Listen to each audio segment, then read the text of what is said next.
Einfach ein riesen Kompliment an die Mannschaft, welche starke Mentalität sie gezeigt hat, in allen Bereichen.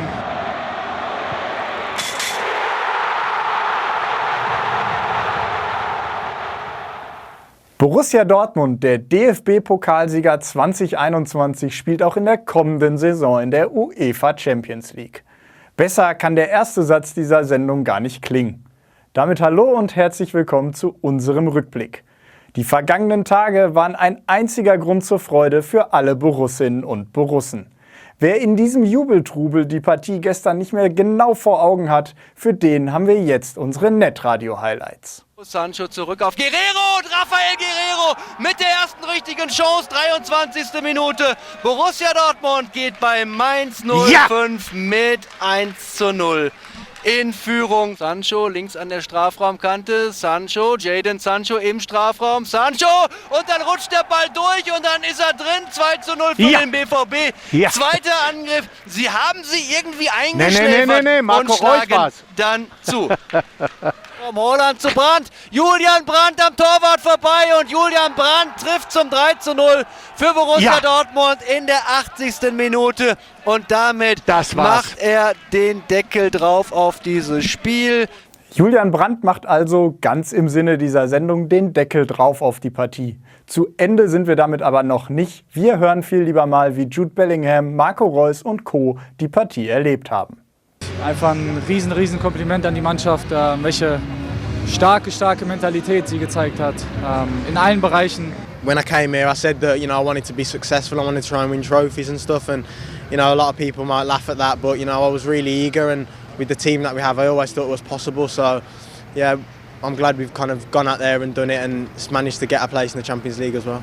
Aber wir wussten, dass es dann heute hier nicht ganz leicht wird. Aber die Mannschaft hat es vom ersten Moment an hervorragend gemacht, hat den Schwung aus den letzten Wochen komplett mitgenommen, hat auch keinen wirklichen Zweifel daran gelassen, dass wir dieses Spiel unbedingt gewinnen wollen, egal was die anderen machen.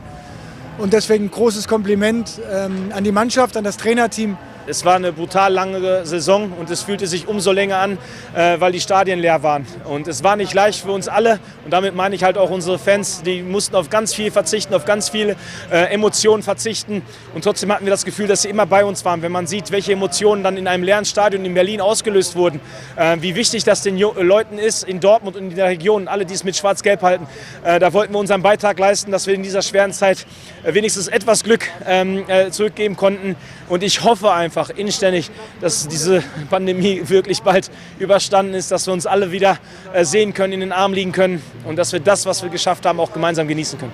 Rundum zufriedene Gesichter also beim BVB. Wer kann es den Jungs verdenken?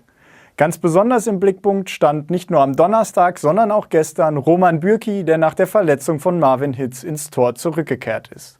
Wir haben uns heute mit Roman über die vergangenen Tage unterhalten. Roman, Pokalsieger, Champions League Quali eingetütet und das in einem Wahnsinns-Schlussspurt. Inwiefern macht dich das jetzt stolz? Ja, ist auf jeden Fall eine Bestätigung für die Saison, die wir gespielt haben. Ich glaube, wir haben gezeigt, dass wir auch zurückschlagen können. Im Sinne von, wenn es mal nicht so gelaufen ist, sind wir immer wieder zurückgekommen. Und vor allem jetzt der Endspurt war auf jeden Fall eindrücklich.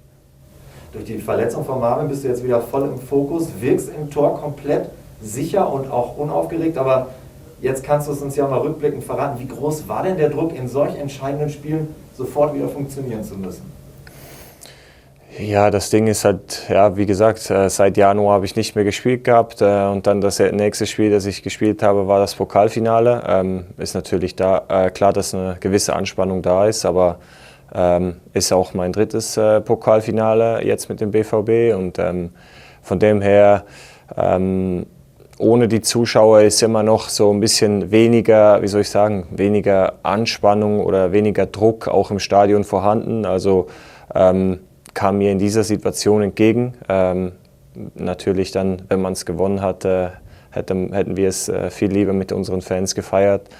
Aber es ist jetzt, wie es ist und war keine einfache Situation für mich, aber ich habe immer alles gegeben, versuche mich besser, weiterzuentwickeln, besser zu werden und deshalb hatte ich auch gar keine Bedenken, als ich ins Tor gestanden bin. Michael Zorc hat dich öffentlich für dein Verhalten in den letzten Monaten gelobt und Edin Terzic hat dich nach dem Pokalsieg als einen der wenigen Spieler herausgehoben explizit? Inwiefern tut dir sowas dann auch gut? Ja, ist auf jeden Fall eine schöne Sache, weil, wie gesagt, es ist nicht einfach für mich. Ich war hier 6 Jahre lang Nummer 1 und habe Spiel für Spiel gemacht.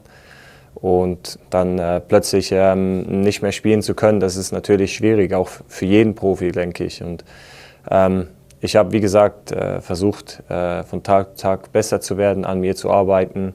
Und ja, irgendwann, klar ist jetzt sehr schade, dass Marvin sich verletzt hat, dass ich auf die Weise meine Chance gekriegt habe, nochmal zu zeigen, was ich kann. Aber ja, es ist Fußball und ich habe auf diesen Moment sozusagen gewartet und hingearbeitet. Damit machen wir jetzt auch den Deckel drauf auf diese Sendung. Einmal geht es noch zur Sache, nächste Woche Samstag gegen Leverkusen. Hoffentlich mit Sven Bender und Lukas Piszczek auf dem Platz. 2 große Borussen, die ihre Karriere beenden. Bis dahin, euch eine schöne Woche. Tschüss, macht's gut und bleibt gesund.